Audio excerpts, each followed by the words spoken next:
Welcome back today to another episode of Spicy in Seattle, where this meal has accidentally, unapologetically turned vegan when we left the chicken in the backseat of our Uber. After previously setting our oven to 350 degrees, we are now going to place 4 washed bell peppers on a cooking sheet and let them par cook in the oven uncut for about 15 minutes.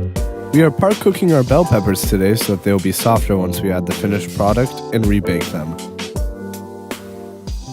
After washing some rice, we are now going to put it back into the pot with water and boil it until it is soft.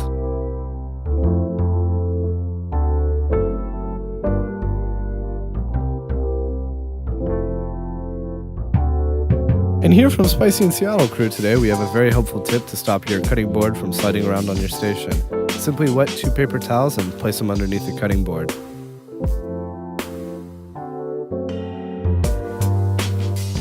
Today on the chopping block for our Fiesta Boat, we have 2 white onions and 2 jalapenos. We're going to go ahead and cut and peel both of our onions, and then we're going to place lengthwise cuts along the entirety of the onion so we get these nice fajita style strips. Next up, we have 2 jalapenos, which we have taken the liberty of already washing and de-seeding.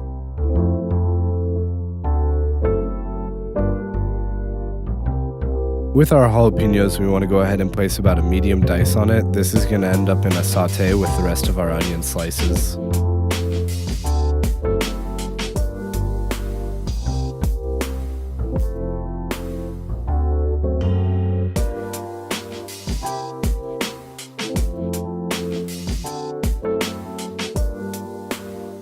After placing our pan on the stovetop, we want to make sure our pan is hot before adding our oil.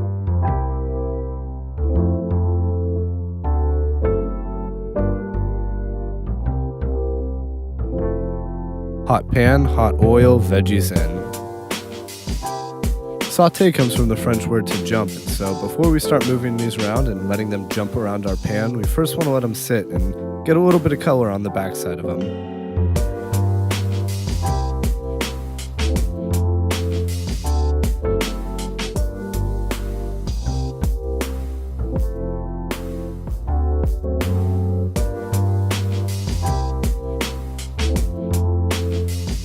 Now comes the fun part. Our veggies are browned up on the backside and ready to jump around in our pan. So to start the saute, we are going to go side to side and let them move around freely in the pan, jumping around and just having a good old time. This is Fiesta in a Boat. This is supposed to be fun, so go ahead and practice the saute even if you've never really done it before. Now that both our saute vegetables and our rice are done, we're going to go ahead and mix them in a bowl.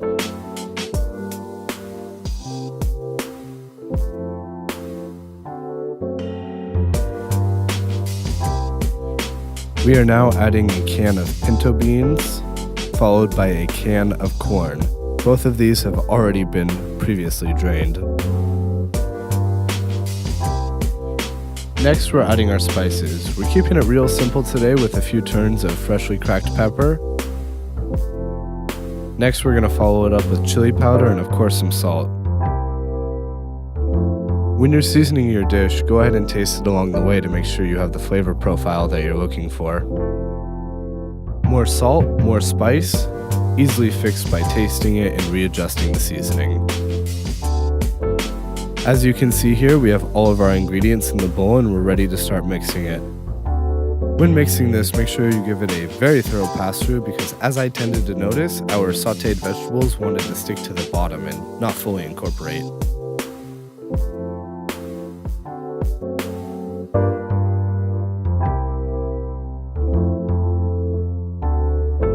After we have pulled our cooked bell peppers from the onion, we are now going to cut them, core them, and drain them. Since we cooked them in the oven before cutting them open, there is a little bit of moisture and condensation in the inside.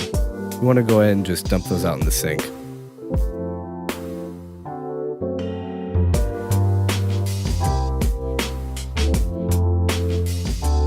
We are now going to stuff our bell peppers. We want to fill them all the way to the top and not press them down too much.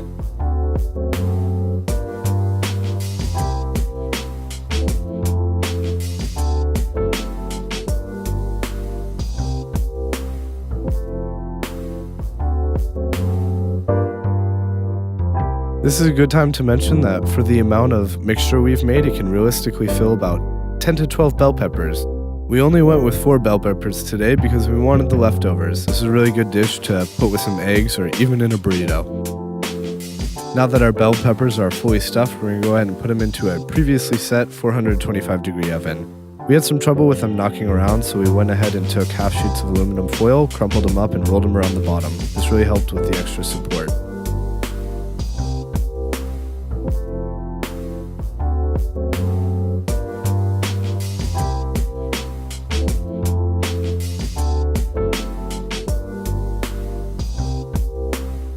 We're going to place our Fiesta Boats that are now ready in our oven.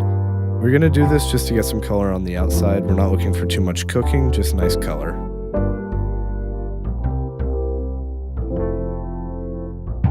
We left ours in the oven for about 15 minutes, so this is a great time to grab a drink of coffee and start cleaning.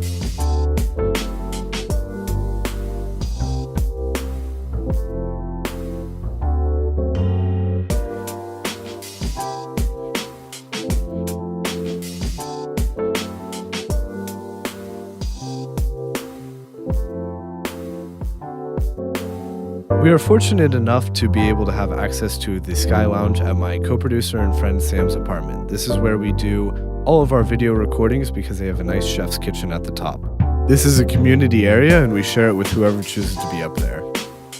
Today we met a man named Isaac. After talking and getting to know each other a little bit, we decided to invite him down and eat dinner with us today.